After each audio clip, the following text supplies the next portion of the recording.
د فیوزات سرچینه د اوډیوا دروژه د فیوزات سرچینه د اوډیوا دروژه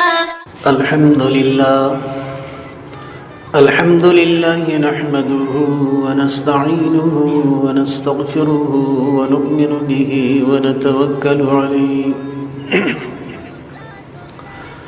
ونعوذ بالله من شرور أنفسنا ومن سيئات أعمالنا من يهده الله فلا مضل له ومن يضلله فلا هادي له ونشهد أن لا إله إلا الله وحده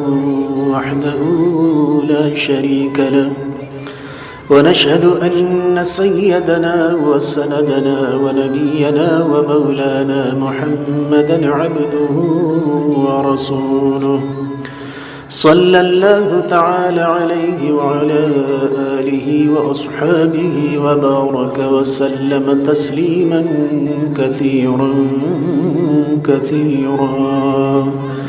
أما بعد فأعوذ بالله من الشيطان الرجيم بسم الله الرحمن الرحيم يا أيها الذين آمنوا كتب عليكم الصيام كما كتب على الذين من قبلكم لعلكم تتقون وقال النبي صلى الله عليه وسلم لكل شيء زكاة وزكاة الجسد الصوم رواه ابن ماجه صدق الله العظيم وصدق رسوله النبي الكريم ونحن على ذلك من الشاهدين والشاكرين والحمد لله رب العالمين.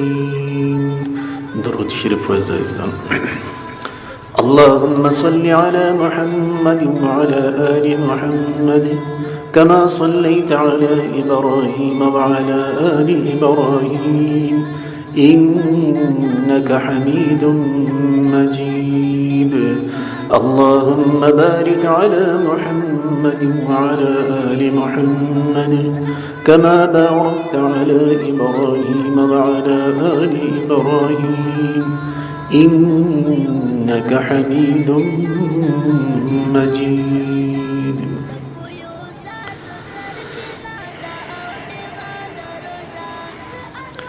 گران و عزتمند و مسلمانان وروڼو، د الله عزوجل د مقدس کلام قرآن کریم سورة البقره څخه یو آیت مبارکه ستاسو مخته تلاوت شو.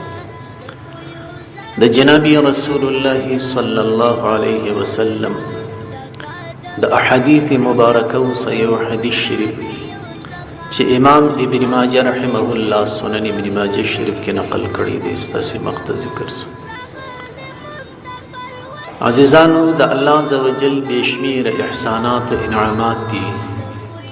الله عزوجل ردی بے اندازی حمد و ثناوی چې یو ځلې بیا موږ او تاسې و هغه میاشتې ته داخل کړلو. د کومې میاشتې په قدر و تعظیم و احترام باندې فقط هغه کسان پوهیږي چې د هغوی مقصد تخلیق انسانی وي.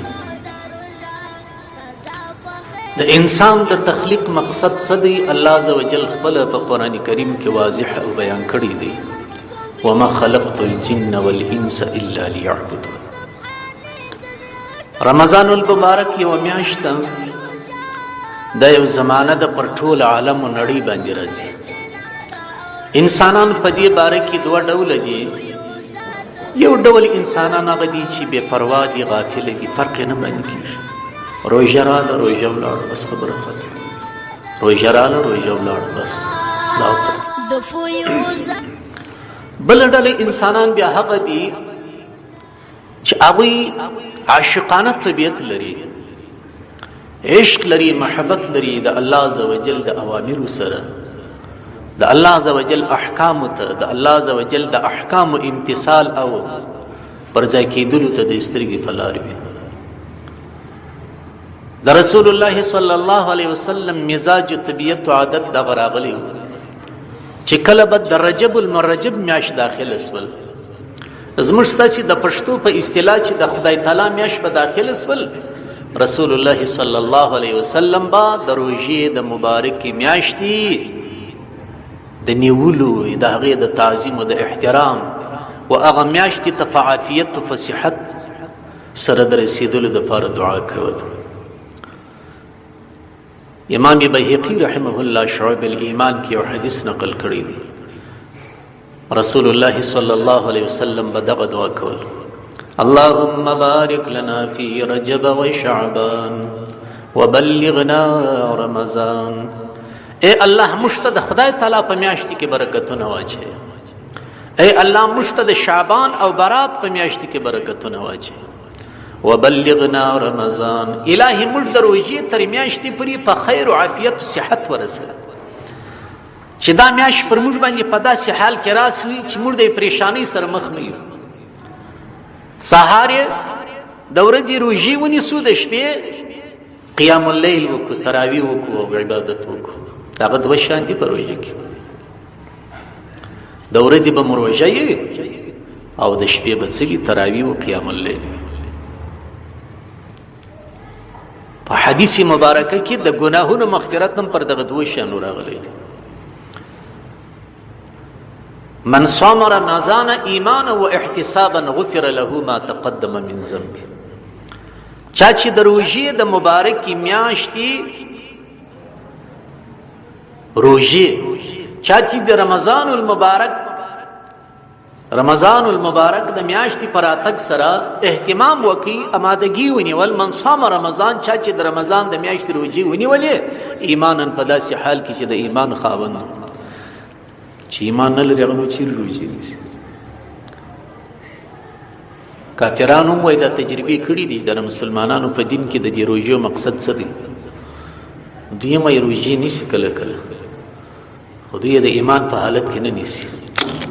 دوی د ایمان په حالت کې نه نیسي، د دوی نور مقصدونه.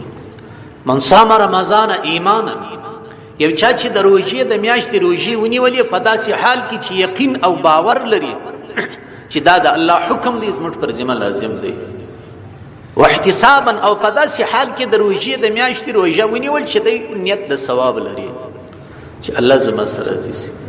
غفر له ما تقدم من ذنبه، الله عز وجل به د توبه بخشي هغه څه مخکې چې د ګناهونه کړي دي.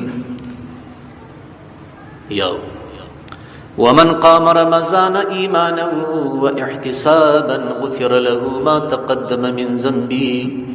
چا چې د روژې په میاشت کې د شپې عبادت وکړي، تراویح وکړلې، قیام رمضان سمراچیشتي تراویح دي، ایمانا واحتسابا د ایمان په حالت کې په داسې حال کې چې نیت د ثواب لري. غفر له ما تقدم من ذنبه، الله عز وجل به مخکني ګناهونه ورته معاف کړي. د ګناهو تفصیل بار بار راغلی دی. عموما چې دغسې احادیث مبارکه راځي مراد صغایر وي، صغیره ګناهونه. کبیره ګناهونه په توبه معافیږي که حقوق الله وي، او که حقوق العباد وي هغه بیا په هغه صورت کې معافیږي چې ته د هغه څه معافي واخلي یا حق هغه ته ورسوي. دا تفصیل دی. بهرحال خبره مې څه درته کوله چې دا د الله عز وجل له طرفه د برکتونو، د انواراتو، د فیوزاتو، د انسانانو د ارواحانو د تازه کولو میاشت. تاسې به د دنیا خاوندان لیدلي، د صنعت و حرفت خاوندان به مو لیدلي. یو مشینري راواخله، یو انجن راواخله، چې کله وخت پر تیر سي نو بیا هغه مستري صاحب راولاړ سي یا موټروان راولاړ سي، دا خپل د موټر یا د ټکټر یا هر شی چې راواخلي د هغه د انجن صفایي ور وکړي. مبلین یې وایي زاړه سوي دي، تیل یې زاړه سوي دي، فلټر غواړي، فلانکی شی غواړي، فلانکی شی غواړي. ډېر وخت چې کله یو انجن استعمال سي او مشینري استعمال سي نو بیا اهل حرفت او اهل صنعت راولاړ سي د هغه صفایي او سترایي ور وکړي. مبلین یې مور نه وي کیو، فلټران یې مور نه وي کیو، نور یو لاس ماس به ووایي چې دغه ځای خراب دی، دا ځای خراب دی، دا ځای خراب دی، پیویزان ور واچي، ویشان ور واچي. دغسې دا یو کال چې پر انسان باندې تیر سي دا 11 میاشتې چې دی وچلیږي 11 میاشتې بعد الله عز وجل غواړي چې د حضرت انسان د مشینري صفایي وکړي. ازموږ تاسې د ماشینانو د انجینانو صفایي په دغه میاشت کې کېږي. تاسې وینئ معدم یو ماشین دی، د 11 میاشتې مسلسل چلیږي. سهار یې وخوره، غرمه یې وخوره، ماښام یې وخوره، سهار یې وخوره، غرمه. عین لکه د ډاکټر دوا مو لیدلې ده، سهار غرمه ماښام به وایي دا خوري. موږ مریضان یې د ځانو څه مریضان جوړ کړي دي. ناشته سهار پر 9 بجې کوو، بله ډوډۍ بیا پر 2 بجې خورو، بیا ماښام پر 10 بجې خورو. دا بیا دا بازاري سیسټم دی. سارا خلک چې د سهار لمونځ وکړي به سستي چای خوري، پر 12 بجې بیا ډوډۍ، د ماښام لمونځ چې وکړي بیا ډوډۍ. صرف د اوقاتو تبدیلي ده. مسلسل خوراک شروع دی، کوي 11 میاشتې چې پر معده تېرې شولې. الله عز وجل خو زموږ خالق دی که نه دی؟ دا مشینري چا جوړه کړې ده؟ دا الله جوړه کړې ده. وفي انفسکم افلا تبصرون. الله عز وجل فرمایي که زما د قدرت نه غواړئ په خپلو ځانو کې سوچ فکر وکړي چې دلته یو څومره لوی نظام پروت دی. دماغ ته وګوره، قلب ته وګوره، اینې ته وګوره، ګردکو ته وګوره، معدې ته وګوره. دا څونه نظام دی سره تړلی. او د دې تایید ته یو حدیث شریف کې مستوي لکل شیء زکات. هر شی ځان ته صفایي او سترایي لري. وزکات الجسد الصوم. د انساني بدن صفایي او سترایي چې کیږي هغه په روژې سره کیږي. اصلي خبره خدا ده چې موږ باید دې شانو ته ولاړ نسو. ایمان، اخلاص او الهیت دغه دی چې الله عز وجل وکړي موږ به کوو. دغه اصلي خبره. دا ورسته حکمتونه، مصلحتونه علماو زموږ د ایمان او د یقین د مضبوطوالي دپاره بیان کړي دي. دې شانو ته ضرورت نشته چې پر وجه کې دا حکمت دی، پر وجه کې دا ګټه ده، دا ګټه ده، وها ګټه ده. دا زائد شان دی. دا د یقین د تایید دپاره دی. اصلي خبره د مؤمن په شان کې دا چې الله عز وجل وفرمیل چې دا کار وکړي باید وسي. بس موږ څه چې اعمال په دې دنیا کې کوو د الله عز وجل په دغه اعمالو کې د بندګانو دومره ګټه هم نشته. که موږ عبادت وکړو نو الله پاک خدای به برقرار وي. العیاذ بالله که موږ عبادت نه کوو نو خدای به نړېږي. ان احسنتم احسنتم لانفسکم. الله عز وجل فرمایي که ښه کوئ د خپلو ځانو دپاره کوئ دي که نه. وان اسأتم فلها. که بد کوئ د ځانو په تاوان یې کوئ. لها ما کسبت وعلیها ما اکتسبت. انسان ته ګټه د هغه اعمالو رسېږي چې کوي، او پر ده باندې وبال و ضرر و تاوان د هغه ګناهونو دی چې دی کوي. دغه اصلي او مقصد د دې میاشتې څه دی؟ مقصد د دې روژې څه دی؟ الله عز وجل په قرآن کې په یوه جمله کې راوړی دی لعلکم تتقون. دا یوه جمله ده. لعل حرف مشبه بالفعل، کوم می اسم، تتقونی فعل و فاعل خبر، جمله اسمی خبر. روژه می پر تاسې فرض کړې ده، ورخطا کېږي مه یوازې پر تاسې هم نه ده. کما کتب علی الذین من قبلکم. دا روژه می فرض کړې وه پر هغه کسانو باندې هم چې مخکې تیر سوي دي. ځکه د روژې تعلق د انسانیت سره دی. دا د انسانیت په ګټه تمام شي. اسلام و ایمان راغلی د انسانیت دپاره دی. کافران چې نه مني دا د دوی کمی دی. لعلکم تتقون. روژه د دې دپاره راغلی ده ښایي چې په تاسې کې تقوا پیدا سي. تقوا پیدا سي. علماو عجیبه تشبیه دلته بیان کړې ده. تاسې واورئ روژه څه ته وایي؟ فقها وایي روژه دغه ته وایي چې انسان د صبح صادقه څخه خوراک چې شک، جما او نږدېکت د خپلې ښځې سره بند کړي، بیا راځه د لمر تر لوېدو پورې. دا روژه ده. الامساک عن الاکل والشرب والجماع من اول النهار الى غروب الشمس مع النیه. د شپې څه به دې دا نیت کړی چې زه روژه نیسم، د صبح صادق څه به خوراک و څښاک و نږدېکت بندیت آن تر دې چې لمر لوېږي. د دغه درو شانو څه انسان پرهیز وکړي. وایي کله چې انسان د سهار څخه پرهیز وکړي تر ماښامه پورې د خوراک و څښاک و نږدېکت څخه، په ده کې کوم بدلون راځي؟ وای د دې انسان تشبیه د یو بل مخلوق سره راځي. الله عزوجل په مخلوقاتو کې یو مخلوق پیدا کړی دی د ملائکو فرشتو په نامه. فرشتي او ملائکه چې دی هغه نه خوراک کوي، نه چشک کوي او نه شهوات لري. هغوی ته ملکی مخلوق وای، نورانی مخلوق وای. انسان هم یو مخلوق دی. په انسان کې الله عزوجل بهیمی طبیعت شری، شهوانی طبیعت شری، جنسی طبیعت شری. خوراک کوي، چشک کوي، شهوت لري، خواهشات لري. د الله عزوجل اراده داسې وسبل اختیار انسان ته ورکړي چې داسې موقع درکوم، یو موقع زه درکوم، ته کولی شي چې زما د هغه مخلوق سره مشابه اختیار کړي چې هغه ما پیدا کړی دی، ګناه نه کوي. که ته غواړې چې اعلی مقام ته ځان ورسوې، دا موقع مې هم درکړه. ونیسه خوراک و چشاک او نږدېکت پرېږده، د شریعت د اصولو سره برابر. ستا مشابهت به د داسې مخلوق سره پیدا شي چې هغه د الله عزوجل مقرب مخلوق دی. دا څوک دي؟ اوس نو که موږ روژه ونیول، یوه میاشت مسلسل امساک وکړي، زموږ مشابهت به راشي د فرشتو سره. او د فرشتو سره چې مشابهت راغی نو موږ ته ګټه څه شته؟ ګټه یې دا دی چې کم طبیعت مزاج الله عزوجل فرشتو ته ورکړی دی، کم صفت چې الله فرشتو ته ورکړی دی، هغه صفت به موږ ته انتقال شي. فرشتو ته الله پاک کوم صفت ورکړی دی؟ لا یعصون الله ما امرهم، لا یعصون الله ما امرهم ويفعلون ما یؤمرون. الله عزوجل فرمای ملائکه زما به بندگان دي چې زما د اوامرو مخالفت نه کوي.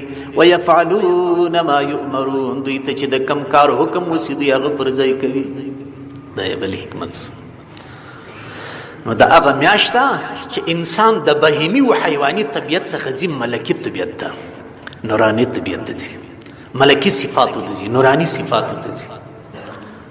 او کله چې په انسان کې نورانی او ملکی صفت راغی، د الله عزوجل قرب سره زیاتیږي. نیولې روژهدار دې دا د بختور سړی، ډېر زیات ایماندار دې دا د بختور سړی، ډېر زیات ایماندار دې دا د بختور سړی.